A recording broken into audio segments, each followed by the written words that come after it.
What's up, YouTube reefers? It's been a hot minute since I've made a video for you guys. I've basically just been on TikTok for doing lives and stuff. Haven't really been focused too much on my other socials, which I should be. That's my bad. Sorry about that.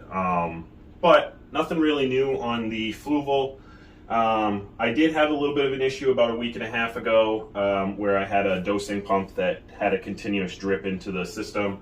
So my alkalinity did climb up to about 12.7 from where it's usually around like 8.5 to 9. Other than that, really no issues. Have had some really good growth. So I kind of just wanted to give you guys a quick little, video of checking out the coral and the growth they've had in the last probably month and a half, I think, from the last time I had a video with you guys. But yeah, I've just been over on TikTok, basically been doing lives over there every once in a while, probably two nights a week, roughly. I get really good engagement over there. I probably should do one every once in a while here on YouTube for you guys, but yeah, let me get you guys a little close up here, and you guys can see the coral, and we'll go from there. Nothing's changed. I did say that I would talk about my light schedule for you guys, so I'll go over that as well when we get some close-ups.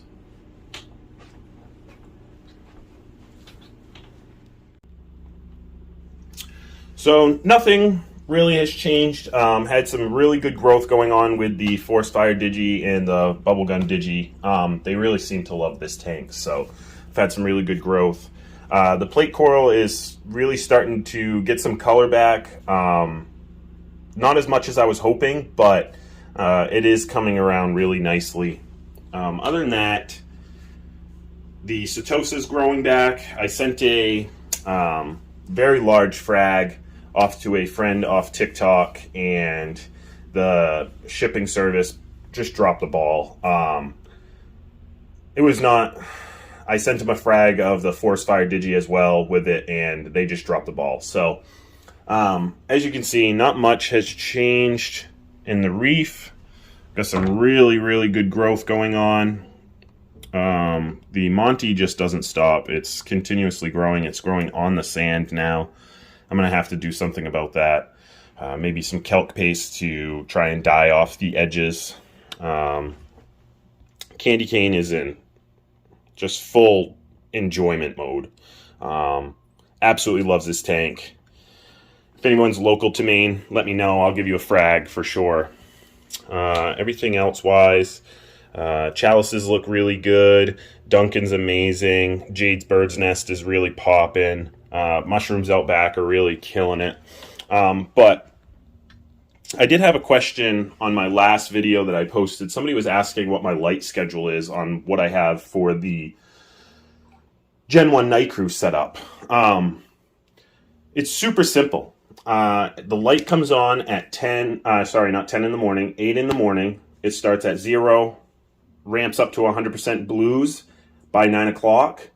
And then it has the opposite effect. At 7, it ramps from 100% blues down to 8 o'clock to 0. My whites peak at 15%. I recently just dialed them back to 10, just because I was trying to just help this guy out a little bit, and it's not going to really affect too much of what's going on. These guys are getting super high par up here. I've never checked the system with a par meter, but I have used my phone right at the surface. It's like 800 par. Again, it's not a par meter, but your phone can be used with a diffuser, can be used as a relatively decent par meter. Other than that, my whites come on for about 6 hours at peak intensity, and then they ramp back down. Super simple program. I don't try to mess with, anything else. On the Gen 1 lights, you only have blue spectrum and white spectrum. Your whites are going to be your whites, reds, and greens, and your blues are going to be your UVs and your royal blues. Gen 2 is completely different. I can show you guys that on the 80-gallon downstairs, which has been another big project that I've been working on during the time period of my last video. But yeah, really nothing else.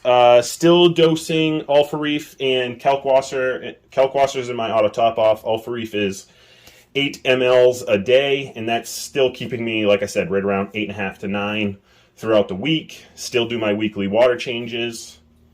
If you're new-ish, or if you've been here for a little bit, you might see that the cross flow is back on. Basically, I just had so much growth going on with the digis and the candy cane that a lot of the flow is being blocked by the one flow wave maker on the other side, the Higer.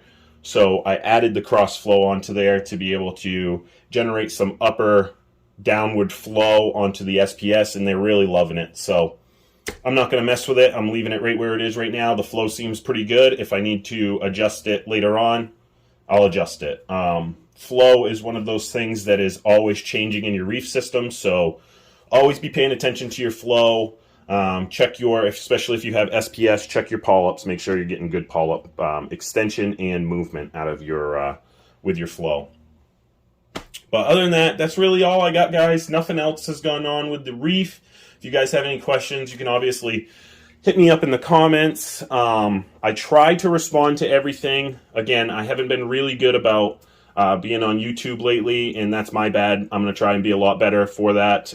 You guys definitely deserve it. You guys were showing mad love for the tank before TikTok ever was. But yeah, hit me up in the comments. If you guys want to follow me on any other socials, maybe check me out in a live on TikTok. All my names are exactly the same. Main Reef. Come check me out and let's chat. Thanks, guys. I'll catch you guys in the next video. Hopefully it will be the 80 gallon. Later.